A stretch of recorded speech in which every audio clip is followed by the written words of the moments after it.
Baik Kak Swadiansa. Kak Swadiansa, teman baik saya kenal sejak tahun 2017. Eh, merupakan prinsipal dari OSA dan semua kegaduhan yang ada di Oma Library sebenarnya sebagian disebabkan oleh beliau juga.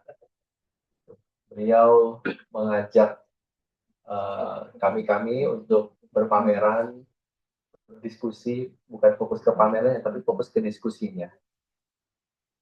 Dan datangin ya institusinya, bukan kita minta diundang.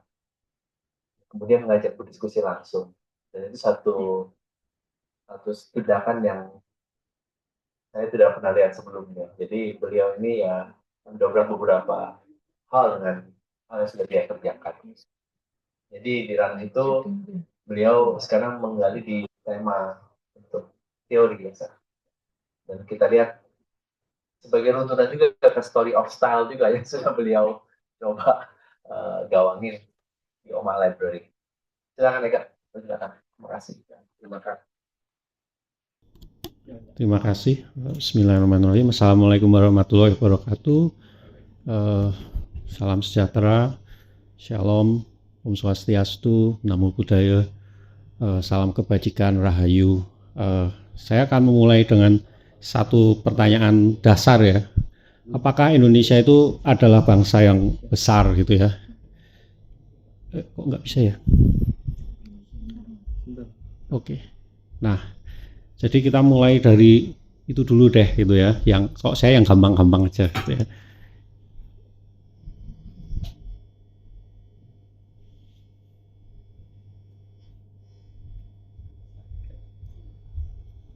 Oke, standarnya biasanya pakai ini ya, paling gampang ada di antara 5 zona waktu, tapi satu kontinen, di antara 4 zona waktu, 2 negara superpower saat ini, dan kita ada di antara 3 zona waktu. Next. Nggak bisa. Padahal kita yang sering kita pakai itu namanya proyeksi Mercator ya. Mercator itu kecil di tengah, gede di atas ya. Karena kalau kita pakai ukuran asli Eropa itu nggak kelihatan gitu ya. Faktanya ya ini kita nomor 14 sedunia, by number of island nomor 8, populasinya 4 ya. Semua orang punya maunya sendiri-sendiri gitu ya. Jadi agak ribet. Next. Oke. Nah, terus kita akan melanjutkan dengan terus masalahnya di mana gitu ya.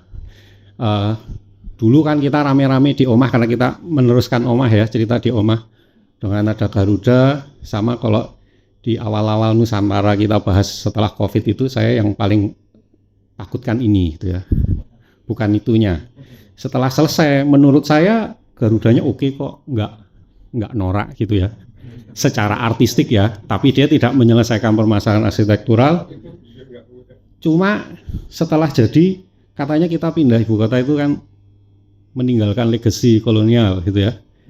Jadinya ini gitu ya. Ya, next. Tapi sebenarnya kita nggak perlu berkecil hati. Semua kayak gitu kok.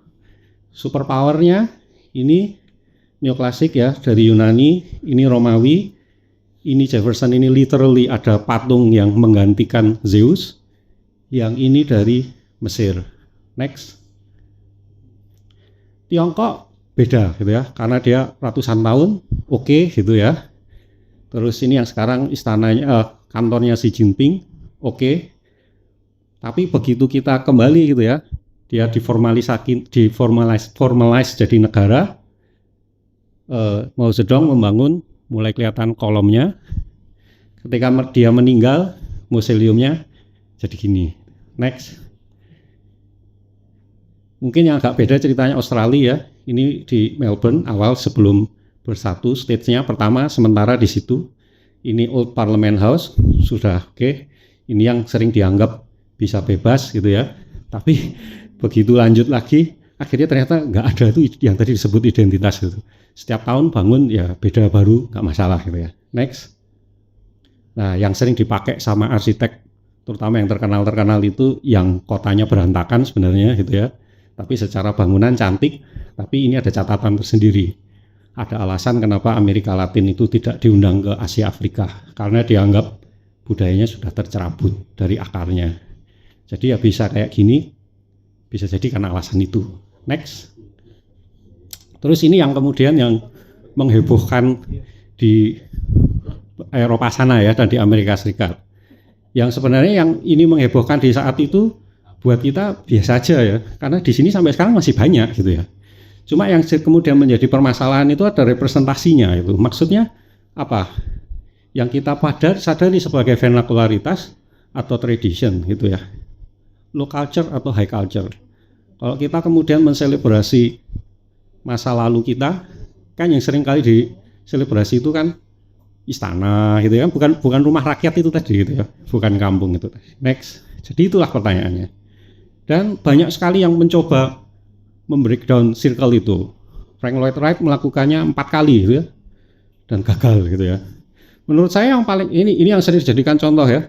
Kalau difoto dari sini ini kenapa kok? Karena foto ini sangat-sangat langka ya. Yang biasanya itu diambil dari sini kan. Frank Lloyd Wright di Jepang berhasil mendekonstruk Europe gitu ya. Kalau dilihat dari sini ya, padahal kalau lihat dari atas sama aja. Ini sangat langka, tapi menurut saya yang hebat itu yang ini, tapi jarang dibahas. Indians, kayu, tenda. Tapi kemudian terus berubah jadi karena kuasa kapital ya. Gitu. Next. Nah, yang menurut saya aneh ini orang ini ya, IMP. Dia berusaha melakukan itu ya. Uji coba pertama jadinya kotak gini ya, brutalis, terus bingung, terus by the way ini tidak cuma satu-satunya piramid yang dibangun IMP ya, dia ada beberapa piramid. Tapi dia selalu bisa menemukan identitas ketika berproyek di Asia, terutama di Asia. Jadi kok bisa di Eropa nggak bisa, tapi kok di utara-utara nggak bisa, kok di selatan-selatan bisa. Itu tanda tanya gitu ya. Next. Nah, tapi kita perlu mendefinisikan itu dulu gitu ya. Kita coba menghindarkan kembali ke vernacularity ya, sesuatu yang sebenarnya anonim. Tapi kalau sekarang kita nggak mungkin anonim. Proyek kan harus ada kontraknya itu ya, nggak mungkin gitu ya. Harus arsitek beneran. Tapi paling nggak saya pengen memisahkan Starchitect dengan arsitek dengan definisi yang sangat sederhana. Starchitect itu rancangannya di mana aja kira-kira sesuai dia gitu ya. Identitinya itu melekat di orangnya. Next. Tapi ada juga yang saya anggap tidak Starchitect meskipun dia terkenal, ketika dia pendekatannya bukan identity yang melekat di orangnya gitu ya. Di tempat beda ya hasilnya beda sesuai dengan kebutuhan dan konteks. Dan kebetulan yang tadi sama ya, location wise ini sama. Dan begitu di Asia itu menjadi kaya. Next. Saya nggak akan bahas ini, tapi intinya ini ya, saya melanjutkan SOS ini dibantu banyak guru-guru dan teman-teman, dibantu Pak Yus juga. Kita mulai dengan bikin sistem yang paling dasar 4x3, terus definisi dan sifatnya, terus fokusnya ketika kita masuk ke vernacularity dan ke masa kini, dan bagaimana ini kemudian di mapping. Next. Dan di SOS 2 itu kita berhenti di ini, bagaimana ada 4 metode yang bisa kita gunakan untuk lebih merasionalisasikan yang disebut Nusantara Mengkini itu dengan, nah kita nggak akan bahas ini ya, tapi next. Nah ini yang nggak ada di SOS 2 gitu ya. Jadi ini kelanjutannya, terusannya ya. Kita mulai dengan yang simpel aja, dua peso bedah ya, meshing dan visual, monolitik, polilitik. Ini jarang dipakai di arsitektur, lebih sering di arkeologi. Tektonik, stereotomik, tadi sudah disampaikan Mas Cahyo, rangka dan bidang gitu ya.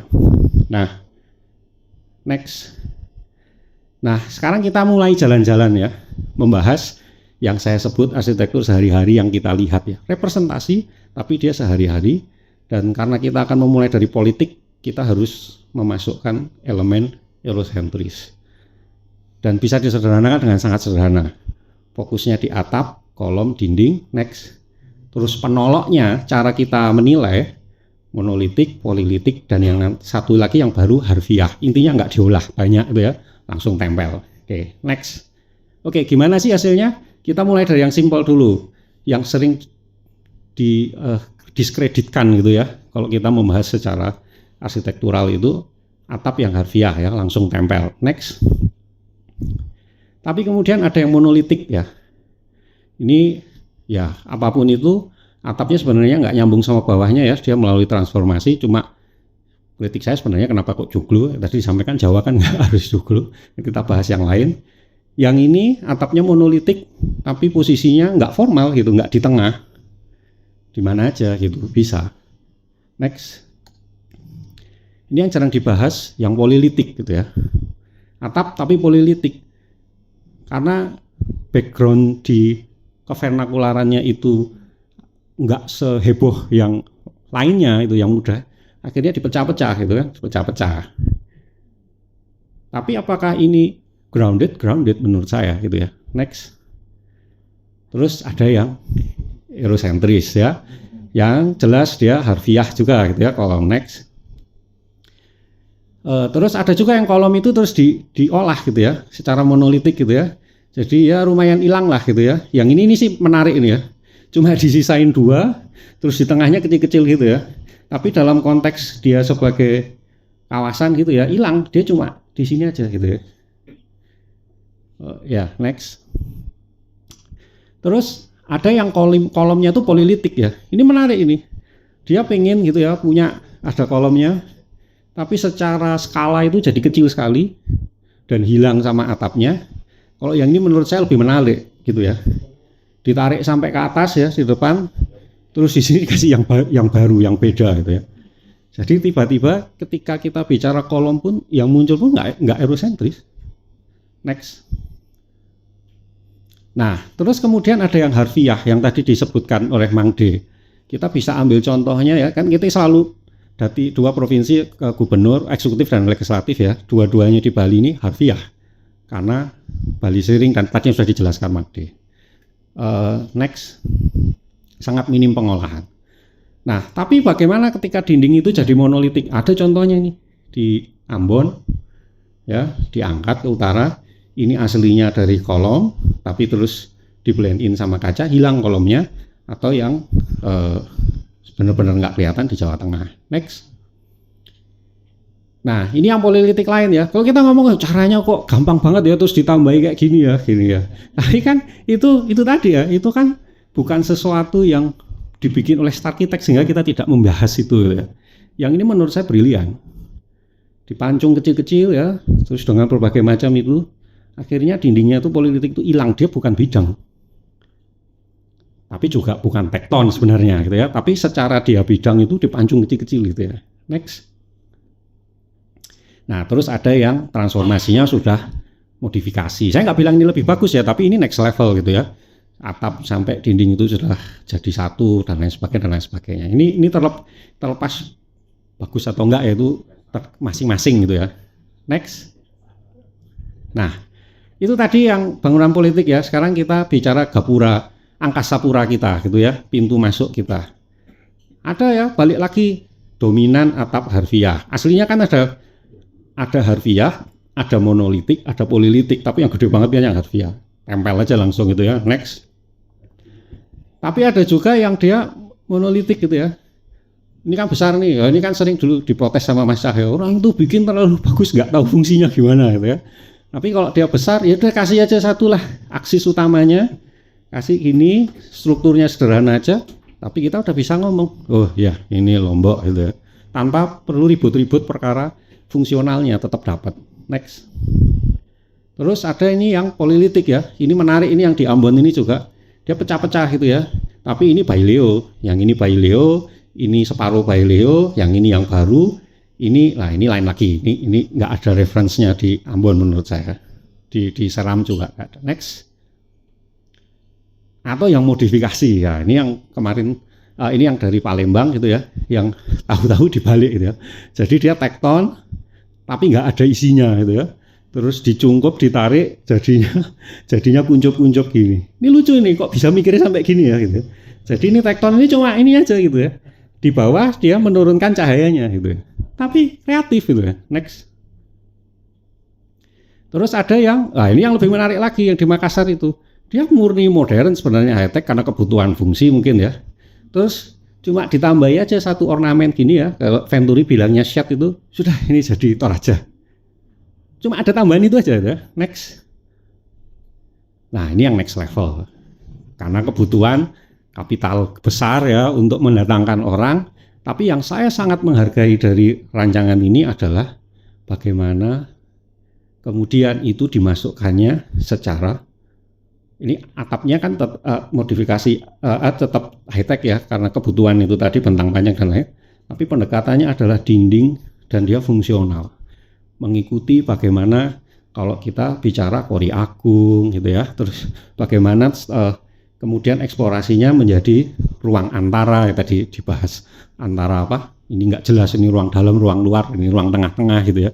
Jadi bahasannya itu jadi sangat-sangat berbeda, walaupun kalau di kita yang saya orang nggak terlalu paham gitu ya, kita bisa lihat oh Bali Kulkul gitu, kita masih ada Balinya gitu ya. Next. Terus yang terakhir kita ke rumah ibadah, selalu ya akan selalu ada yang sifatnya secara harfiah langsung ditempel. Next. Tapi ya menurut saya ini juga menarik gitu ya. Ini yang sifatnya adalah atap dan dindingnya polilitik ya, tapi ini harus ada domnya, oke, nggak masalah, tapi tetap ada muncul geometri yang baru gitu ya. Terus ini ditempel ya, kalau ini 3 dimensi, ini 2 dimensi yang diekstrud. Next. Tapi kemudian menghasilkan yang baru, yang aneh gitu ya. Jadi ini kan kayak panteon gitu kan, maksudnya itu kan, tapi dia bukan panteon gitu ya. Dan kita tahu oh ini Sasak gitu ya. Walaupun ya kalau perkara nggak suka warnanya gini-gitu itu urusan yang lain gitu ya. Next. Atau ini yang menurut saya luar biasa, katedral di Denpasar. Saya ini dibangun ketika saya masih tinggal di sana ya. Jadi saya setiap sebulan sekali itu motret terus gitu ya. Bagaimana katedral itu dibangun awalnya, ternyata ini hanya struktural aja. Saya kira udah selesai ya. Begitu selesai, kemudian di-cladding pelan-pelan ya. Jadi ini foto tahun berapa saya lupa. Sampai jadinya gini. Next. Terus dipasang Kori Agungnya di depannya. Agama kita itu monoteisme, tapi kok bisa hasilnya itu bisa gitu ya, bisa rangkulan gitu ya. Dan ini menurut saya katedral yang sangat menghargai lokasinya di mana itu ya. Next. Dan ya tentunya ini nggak perlu dibahas lagi kalau secara arsitektural, ini next level transformasi modifikasi. Next. Oke, kesimpulan saya hanya ada 3, simple. Secara teoritis analisa ini sebenarnya baru menyentuh citranya saja ya, citra bangunan, belum sampai aspek wastu, apalagi kalau kita bicara wastu guna ya, ini jauh dari itu. Next.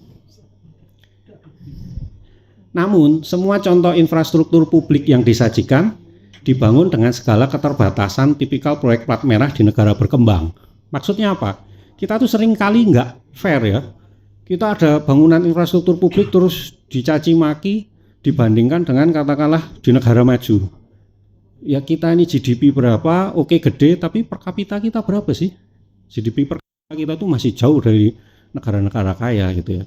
Dan plat merah tahu sendirilah segala masalah proyeknya bagaimana gitu. Menurut saya bisa hasil kayak gitu tuh udah bagus gitu ya. Next. Apapun itu, pembacaan arsitektur tanpa arsitek ini adalah awal mula yang menurut saya cukup menjanjikan ya. Bagaimana kita mencari sudut pandang yang lain, teori yang lain, untuk kemudian secara grounded melihat apa yang sifatnya itu kembali yang kita lihat sehari-hari gitu ya. Tapi tetap berbicara tentang representasi negara, mungkin begitu, bukan rumah gitu ya, bukan rumah, tapi yang memang kita pakai sehari-hari. Oke, itu aja dari saya. Terima kasih. Oke, kita kasih aplausnya. Jadi tergelitik buat membahas ini dalam kaitan dominasi kolom tadi yang seakan-akan punya relasi kuasa yang besar gitu. Habis itu juga dominasi atap untuk menunjukkan dimensi mungkin budaya gitu, dan juga dimensi dinding tadi ya. Menurut Pak Eka itu dari segi teori itu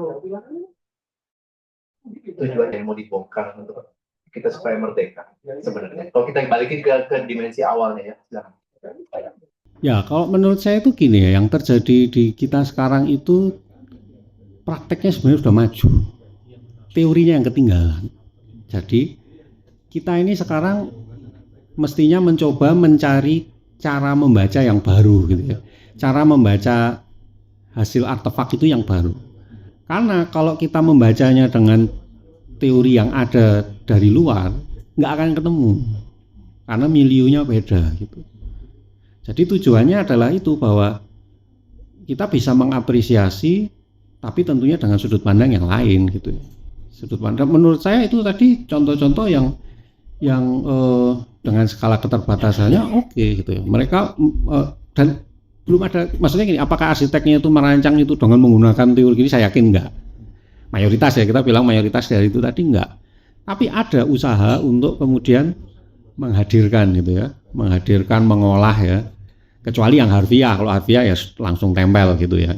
Dan itu perlu kita ulik supaya kemudian kita bisa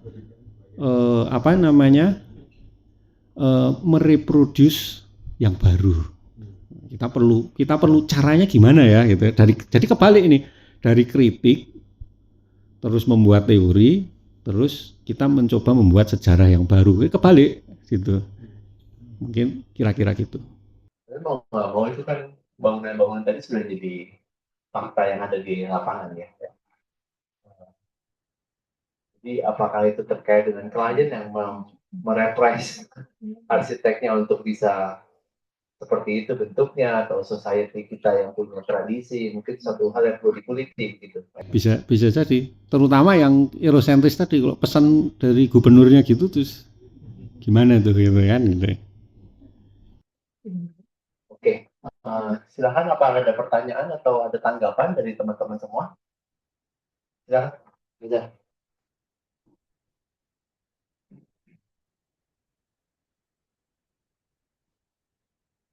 Selamat siang, perkenalkan saya Almenza dari tim RAW. Ada beberapa hal yang ingin saya coba diskusikan. Saya berangkat dari pernyataan dari Pak Anas di awal tentang premis tafsir dan beberapa teori yang disampaikan oleh Pak Abidin tadi terkait kemerdekaan. Kalau kita bilang arsitektur tanpa arsitek itu kan memang para arsitek yang mencoba untuk transformasi suatu bentuk atau suatu citra dari suatu dari budaya yang kemudian menjadi bentuk baru. Namun yang menjadi perasaan saya adalah sebenarnya seberapa butuh kita untuk mempunyai arsitek di zaman saat ini, di mana saat kita bisa mencoba membuat arsitektur yang misalnya grounded dengan culture-nya, kadang-kadang dia melewati sebuah masa yang seperti domino atau seperti permainan berbisik gitu. Jadi dari awal dia selalu terdistraksi atau bias di akhirnya, sehingga masyarakat atau orang yang mencoba menikmati arsitektur itu bisa memahami arsitektur dari akarnya sendiri. Itu bagaimana pendapat dari mereka terkait hal semacam itu? Terima kasih. Terima kasih untuk pertanyaannya. Jadi gini, satu hal yang perlu saya clearkan, saya sebenarnya tidak ada masalah dengan starkitekism gitu ya. Tapi saya mencoba untuk melihat sisi yang non itu gitu ya. Kalau yang mau start itu tadi ya, dan definisinya memang sangat fluid ya. Saya mendefinisikan starkitek yang ya, kalau istilahnya banyak arsitek-arsitek itu yang terkenal bukan berarti terus jadi starkitek. Tadi kan saya pakai definisinya sangat sempit ya. Starkitek adalah yang di mana-mana kita tahu rancangannya dia akan kayak gitu ya. Jadi identitas itu yang membentuk dirinya gitu ya, bukan proyeknya itu atau kliennya. Ya, lu kalau mau hire gue bentuknya harus gini gitu kan. Jadi itu yang saya maksud dengan starkitek, jadi agak fluid.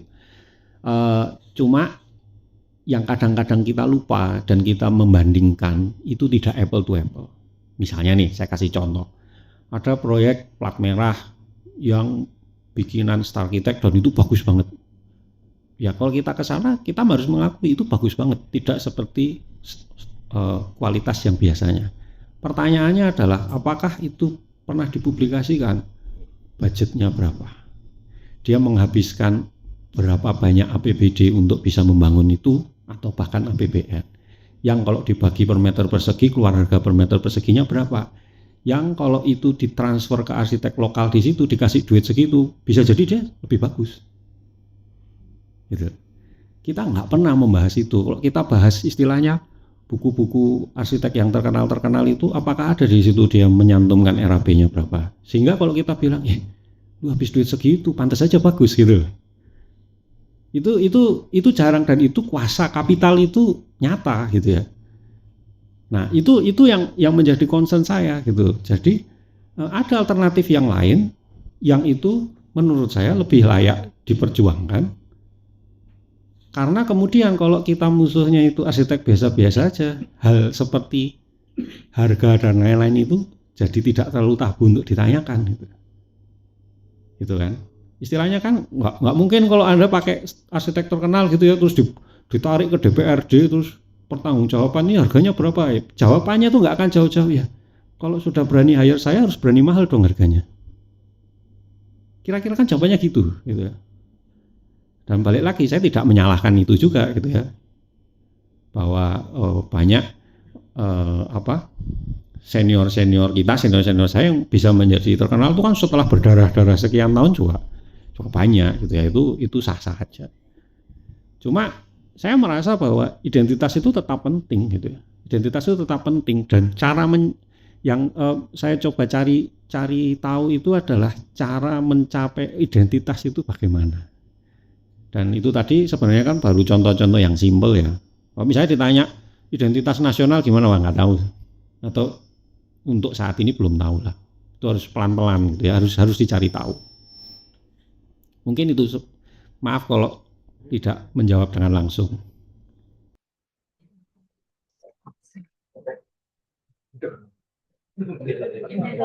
Tadi ada yang tanya tapi nggak tahu. Kalau yang di depan saya ini staff kita apa staff?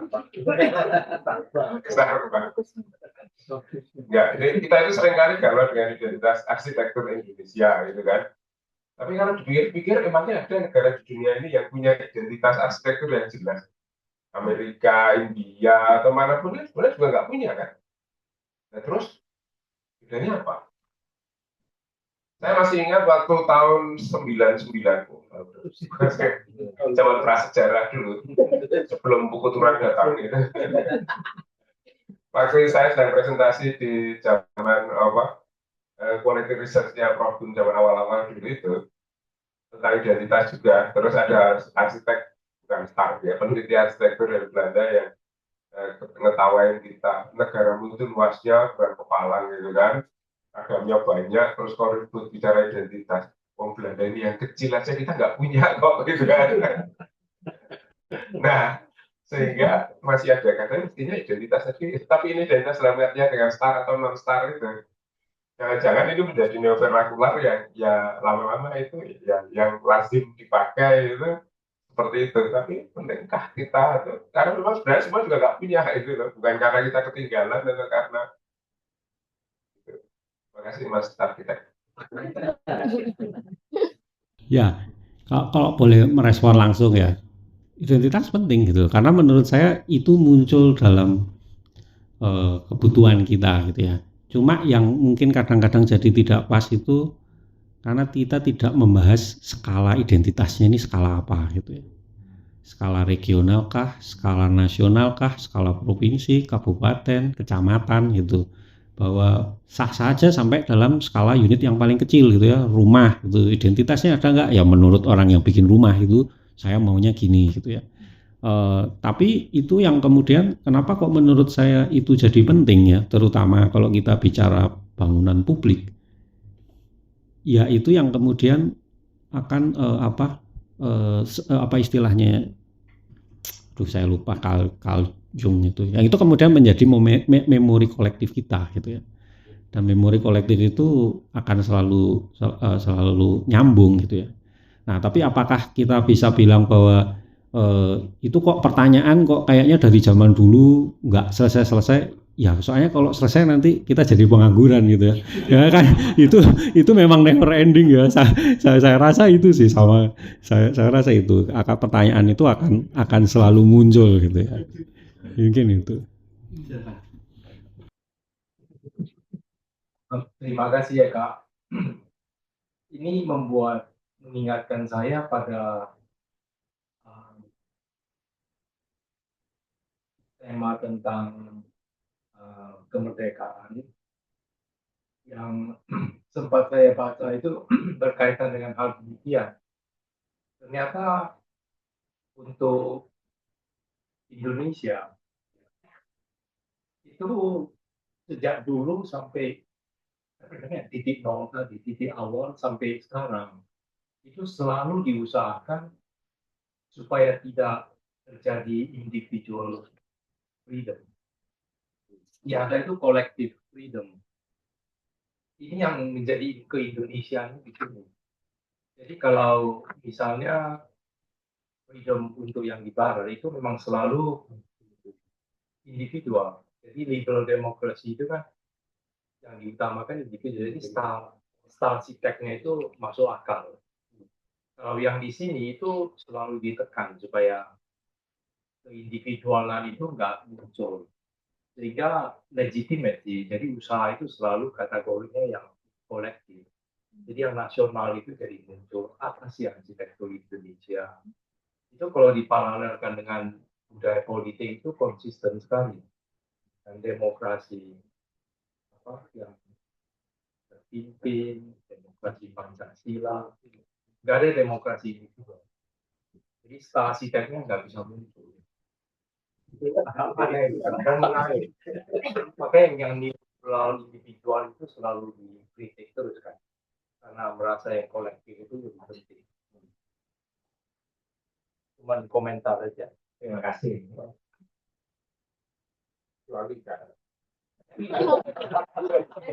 Ini bukan style sitek kan? Kita apa Pak?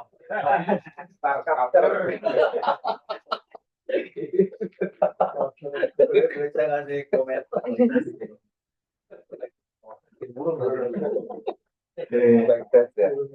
Penelitian mereka sangat inspiratif ya, gambar-gambar menantang. Pertama mengenai style ya.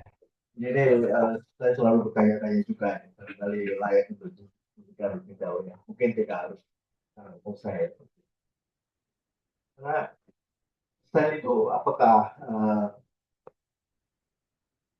berdiri sendiri ya dalam bangunan itu atau juga mendekatkan lingkungannya ya, jadi dalam konteks begitu. Banyak teori-teori mutakhir itu mengaitkannya dengan konteks seperti halnya tadi individual lalu ke kolektif ya.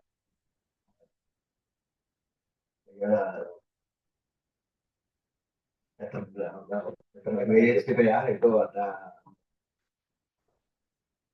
nature of order supaya itu bangunan tidak hadir di ruang hampa itu. Jadi kita tidak bisa mengatakan bangunan itu lepas dari konteksnya, oh itu bagus, ini jelek.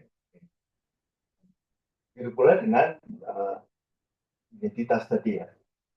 Saya sudah tahu ya, apakah bisa dibagi dua antara individu dan kolektif ya. Mungkin juga bisa. Tapi identitas memang penting dan isu kelahirannya itu juga esensial kan. Kalau tidak ada identitas itu hilang. Tidak diakui atau tidak dikenal. You are what you eat. Kalau tidak makanannya itu tidak dikenal, hilang. Anda tidak hadir gitu. Jadi identitas juga kalau kita lihat dari riwayat kelahirannya, gagasan krisis identitas itu juga sudah perang dunia kedua kan di Amerika ya. Jadi Brewers itu lahir di dalam kemakmuran yang luar biasa di Amerika, tapi tidak punya tujuan karena dia tidak mengalami perang, tidak mengalami kesulitan dan sebagainya. Jadi kerjanya itu aneh-aneh. Oh, lomba mobil, ancuran-ancuran sebagainya, jadi karena kaya. Lalu psikolog mengatakan, oh ini ada identitas. Jadi namanya riwayat kelahiran identitas itu satu kebutuhan. Jadi, tidak bisa dianggap enteng.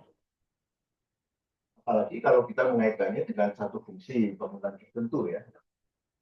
kita ngebohong gitu. Jadi kolektif ya, jadi ABK. Tapi sekali lagi masalah style ini bisa individual support dari ini atau harus dalam konteks ya. Jadi ini juga kembali bahan penting untuk nanti di studio dan sebagainya. Masih. Untuk SOS 3 Pak ya, nanti kita siapkan.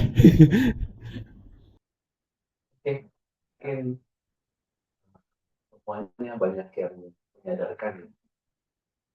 Terutama apa yang tadi klarifikasi di bawah memang realistisnya mungkin juga begitu ya. Jadi ini mungkin jadi sebuah reaksi juga buat ikatan profesi juga.